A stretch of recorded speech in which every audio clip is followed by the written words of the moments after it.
You know, there's a revolution happening right now, and it's happening in your pocket. Seriously, the way we manage our money is changing faster than ever before, and it's all because of technology. So let's pull back the curtain and really get into what this new financial world looks like. It really all starts with a question you've probably asked yourself lately. Why is my bank suddenly obsessed with its app? Why is it acting less like a stuffy old institution and more like a slick Silicon Valley startup? Well, the answer to that question uncovers these incredible forces that are completely reshaping the world of banking as we know it. And the first cracks in that old foundation? They were made by a group we call the Challengers. These were the pioneers, the first wave that really dared to take on the giants of the financial world. So what exactly is a challenger bank? Well, think of them as a hybrid. They're fully licensed banks, just like the big guys, but they play by a totally different rulebook. They mix the old, regular banking services with the new, using tech to drive everything. And the real key here is their focus on digital, which lets them get rid of all those costly physical branches. Their advantage, their edge, really boils down to a few key things. First off, cost. Without all those expensive brick-and-mortar locations, they can pass those savings on to you with lower fees. Simple. Second, they work hard to build trust with super clear, transparent pricing. No more weird hidden charges.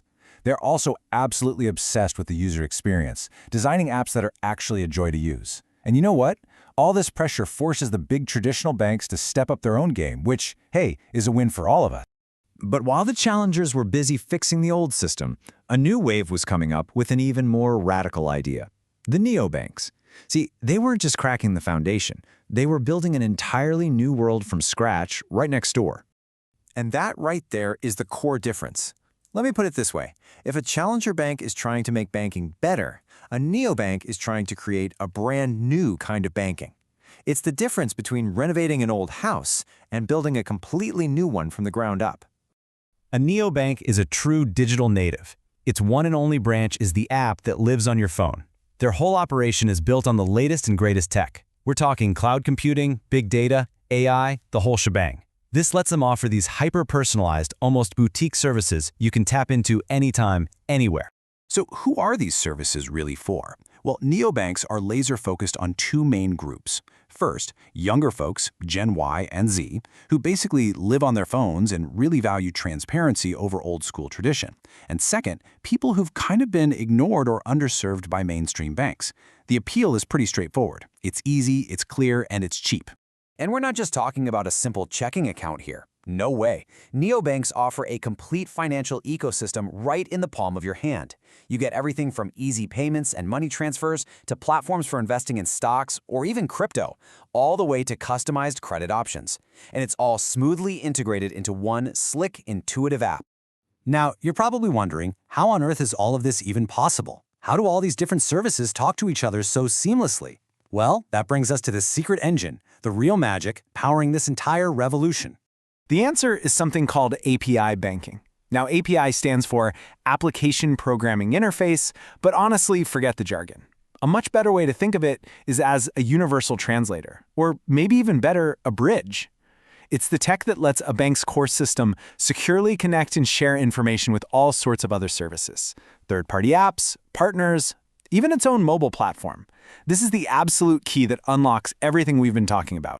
But it's not a one-size-fits-all kind of deal. There are basically three main flavors of API banking. You've got open APIs, which connect to a whole public ecosystem. Think of your budgeting app pulling data from your account. Then there are partner APIs, for specific, controlled teamwork between a bank and, say, a retail partner.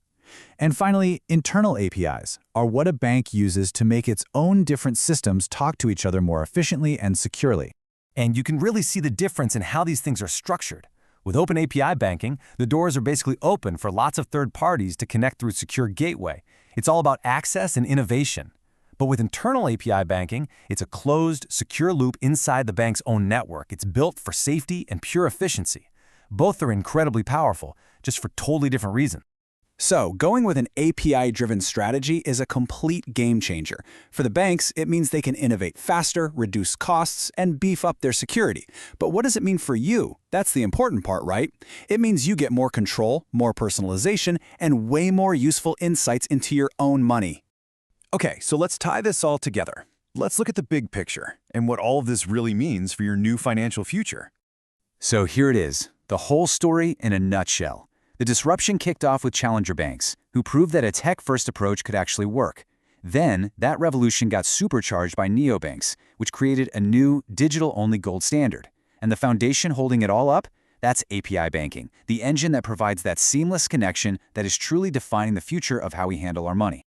It's been an incredibly fast journey, from those stone pillars of old banks to the super app in your hand. This isn't just some passing trend. This is the new reality of how money works. And that leaves us with just one final question to think about. Is your money ready for the future?